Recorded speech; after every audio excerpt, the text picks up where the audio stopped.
This year, there are 6 billion people sharing the planet Earth. In life, we've told some of their stories. In this last of the current series, we look back to what they've told us and forward to some practical solutions. And to some visions of the future.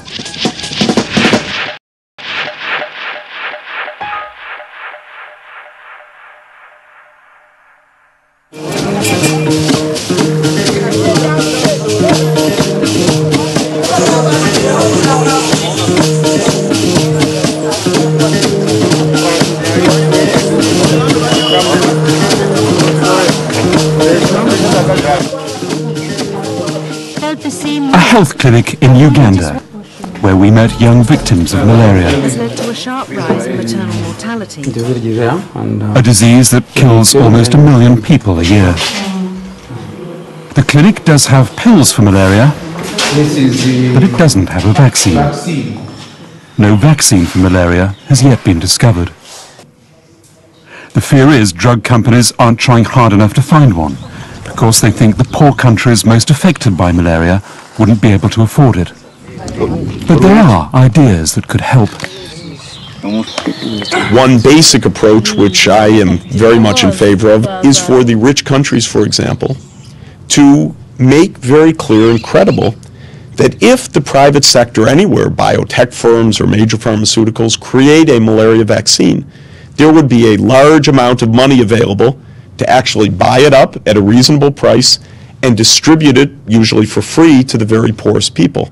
So I want the rich countries to make a commitment well in advance, because it may take 10 years to get a vaccine, but to say, here's the prize, here's the market prize. Maybe it's $2.5 or $3 billion that we'll pledge today.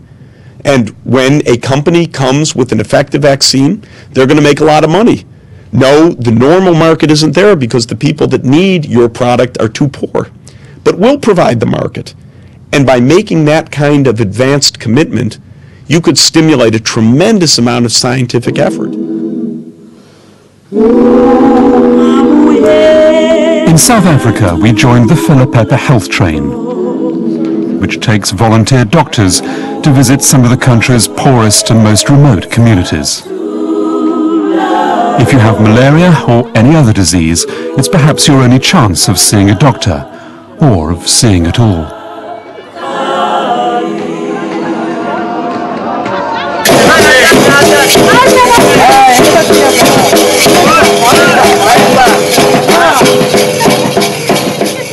In Bangladesh, we found doctors tackling not just illness, but the conditions that cause it. Doctors have built workshops to create jobs for local women who now have the money to afford drugs and to feed their families. It involves a revolution in the way doctors see their profession. I think the health professionals, by and large, are doing a great job of work in many countries. Some of them are misguided into thinking that all they have to be is a specialist within a clinical setting, and when they have finished their job there, that's enough. Some of them would not even devote any attention to reading their national papers and getting involved in national debates. They would just stay within the clinical areas and settings. In many developing countries, the people really educated and in the power structure are not so plentiful. So if doctors removed themselves from that kind of arena, they are doing health an injustice. And I think doctors have to see themselves not only as people with a biotechnology skill that they bring to bear on that type of problem, but as leadership within a community that helps to analyze total community problems. If they don't do that, they are alienating themselves to national thinking, and that will be disastrous for both health and general development. The Posse are a rap band in Brazil. They're determined to clean up their community in Sao Paulo. But they know the key to development is education. Genia's become the first person from her school to get to university. We found Juan, who used to work as a circus clown, studying alone. Both know there are some things you have to do yourself. when you move into a knowledge economy, your key asset is educated people. What's the thing that the third world has the biggest shortage of? The answer is educated people. So literacy, education is the way out. It's the way out. How does the rest of the world help developing countries to accomplish that? Well, the answer is if they can't get organized, we don't. Get organized meaning? Organized to set up a village school. If they can get a village school organized and get organized to get people there, we can help them pay for it, but they got to do the organization. And it wouldn't do you any good to give money to a lot of countries in the world because they couldn't efficiently organize those schools. And see, the very bottom level here is social organization. And here in Benin, we found that's what local people were doing, starting a school to help people who haven't traditionally had the chance of an education, especially girls. In China, we also found women determined to empower themselves. Not only through education, but through business. Microcredit schemes offer women loans of a few dollars to start them on the economic ladder. For us, the enfranchisement or the giving of opportunities to women is totally central to the issue of whether you're going to have effective development. If you educate a woman, they say you educate a family. If you educate a man, you educate a man. So we are very, very anxious and have been for years focusing on the issue of gender. You say you want to see women enfranchised, but how can you help do that without interfering in other countries' affairs, particularly, say, in Muslim countries where they may regard a woman's place as being immoral? My experience with Muslim women, and I've met Muslim women's groups throughout the world, is that the Muslim women are doing a pretty good job themselves in trying to change society. Some of the most effective women I've met in today's world are in fact Muslim women. All that we can do is to be supportive and not interfere. What you can't do is to try and set yourself up as the arbiter of morals and culture. But some things seem so immoral they demand a response. Assam is a 12-year-old silk weaver. He works 10 hours a day without lunch. The question is what to do about child labour. Some economists warn that sanctions could lead to protectionism. Others claim they're the only way of helping. What could be done in developing countries is insist that products imported from countries where labor standards are particularly horrible be subject to a tax. Then you could say, okay, if you get the worst grade, your products will be taxed, I don't know, say 20%. If you get the top grade at that level of development, your products won't be taxed at all. Use the proceeds of that tax to encourage those who are doing a good job and to discourage those who are doing a bad job and give them an incentive to do better.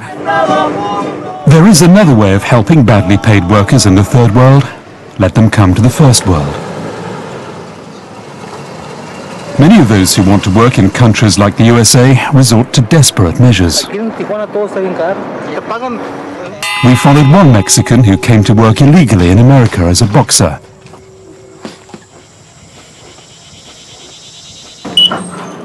And ended working as a waiter.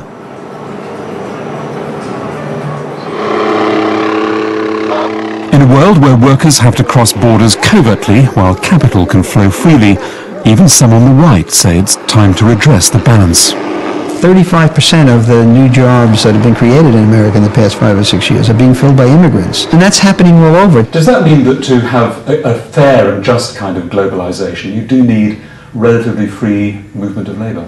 Oh, absolutely. I mean, you do need free movement of capital and you need free movement of labor. Do you think we have that everywhere? Well, we don't have it enough. I mean, America restricts immigration somewhat. Fortunately, I think people are starting to realize that now. We've just relaxed restrictions on highly trained technicians, and we've solved the problem at the low end of the labor market with illegal immigration. That is unfortunate. It shouldn't be illegal. We should just let anybody who wants to come to work should come to work. With wages so low, most people in developing countries like Bolivia still live on less than $1 a day. And yet, most Western countries have been cutting aid budgets. Politicians claim the money's often wasted on elites in the cities, and sometimes on the corrupt. Even in countries that benefit from aid, many people agree it often ends in the wrong hands. And in countries like Uganda, they've taken to the streets to say so.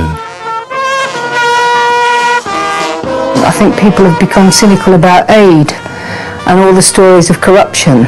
My own view is that if we use the international development targets, measure progress, and our publics can see, because they love, British public opinion loves the idea that by 2015 every child in the world will be in education, and if we can show we're spending the money well, it's not big money, and that we're making real progress, I think our publics will agree to increasing the aid budget. But at the moment it's declining, and public opinion cares. You see that in their charitable contributions, but they don't think aid works. We've got to show people that it does work and we know what we're doing, and then I think we'll be able to increase the budgets.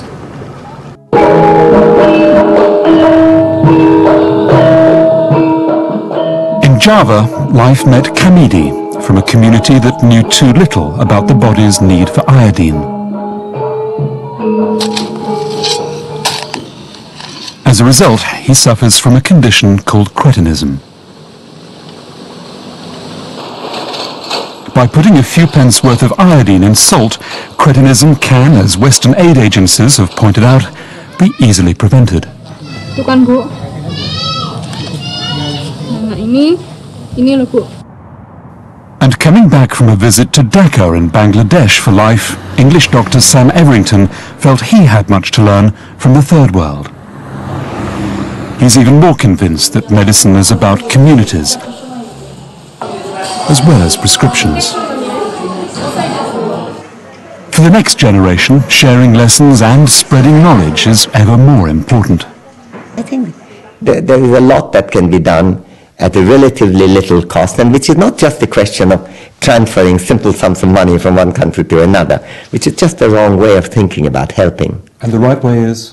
The right way is to recognize that we live in an interdependent world, that we learn from each other, and what we learn from each other depends to a great extent about what we know from each other and what we know from each other's successes and failures. America has something to learn from Europe about healthcare. Europe has something to learn from America about employment policy. And similarly, the rest of the world. I mean, the developing countries have a lot to learn from the role of education in Europe, in Japan particularly, in Korea, in Taiwan, in East Asia. But Korea, Taiwan, and East Asia has something to learn from a social security system and from the vigor of a press, from opposition, even from India.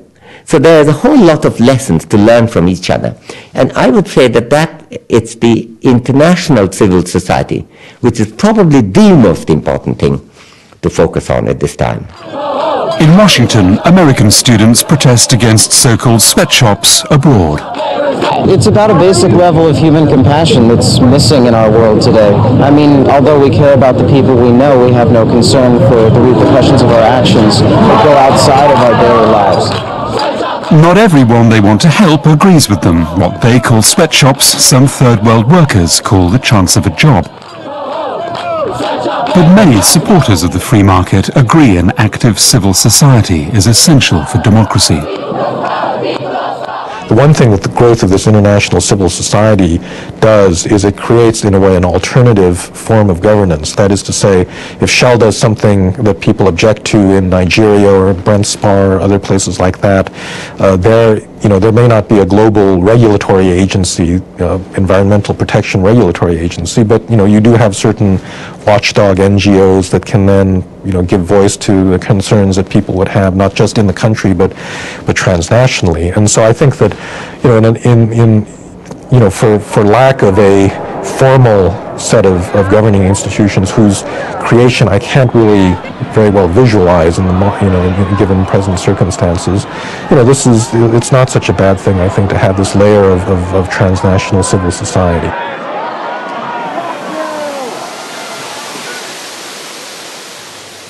When world leaders met this summer in Geneva, the hopes of many of those in civil society were disappointed. The idea was to review progress on social issues since the UN Social Summit in Copenhagen 5 years ago, but the fine words of the UN's declarations often rang hollow.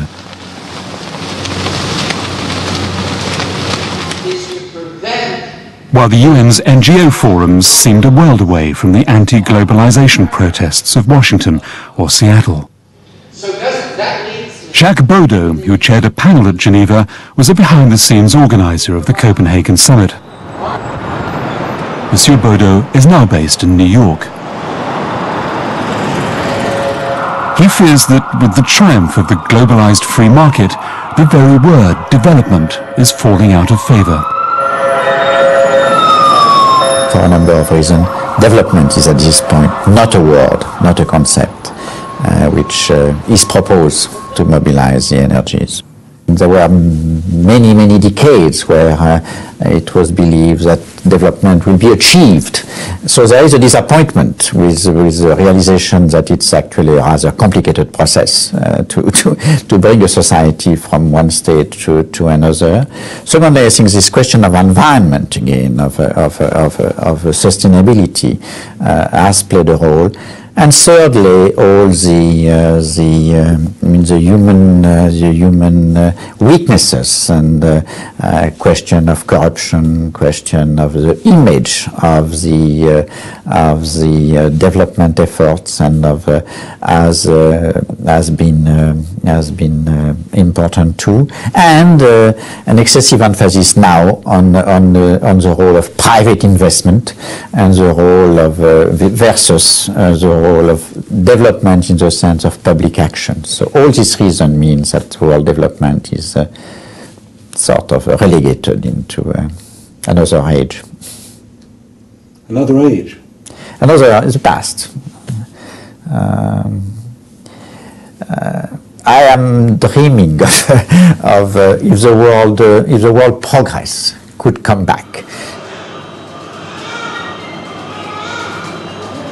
Even in a high-tech age, progress can seem like yesterday's game. In India, we heard reports that the number of babies with low birth weight is increasing. It's a sign that malnourishment amongst young mothers is also on the rise, even as living standards generally improve.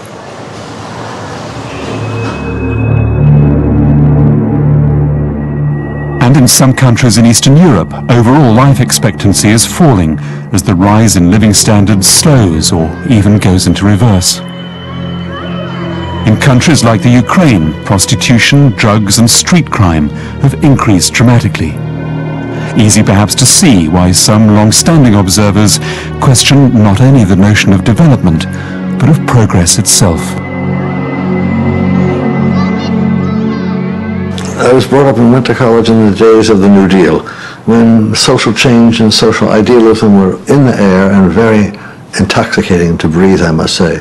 And in those days, you had the feeling that you had escaped from the world of the past, which was a world of, what shall I say, stasis, unchangeability. Ever goes on, nothing happens, to the world of progress.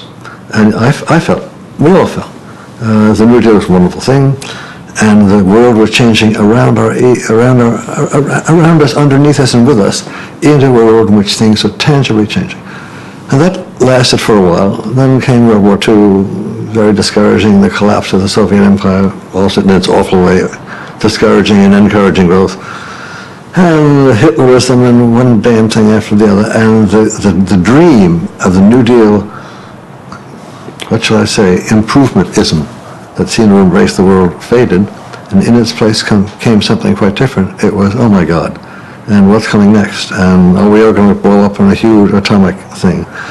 And that too has faded. That was always in the background somewhat. But now, these days, these last sort of 10 years, I've felt, and I think many of my friends have felt, that we live in an age that's neither an age of improvement, that's already naive, I mean generalized improvement, nor an age of incipient disaster, and that's always a possibility, but not an immediate one. We live in an age of anxiety. And we live in an age in which we still have hopes, but we don't cling to them with the same firmness that we once did. Now, there are these dreadful scenarios one plays out in one's head, and you don't quite believe they're going to happen. But when you are in a world that's half between could be and would be and won't be and isn't be, you are very uneasy. I think unease is another word for anxiety. There I am. Washington, the summer of 2000, a silent demonstration over third world sweatshops. The mood of the new century may be one of apprehension, but globalization and its discontents are now on the public agenda. This may be the age of anxiety, but it's not yet the age of apathy. There's an answer. It's called democracy and human rights. Institute democracy, struggle for human rights. Education, organization, and activism is exactly what has worked for all through recorded history to overcome oppression, injustice, impoverishment, and so on. That's exactly how it's always happened, and that's the way it's going to continue to happen. Serve the country, and now we are very poor. Poverty is on our back. Poverty is on our back. The reason we live in more or less, to some extent, decent societies is because of centuries of popular struggle. You have to do something about it, and it's mainly based on popular struggle. Let's be united and fight poverty.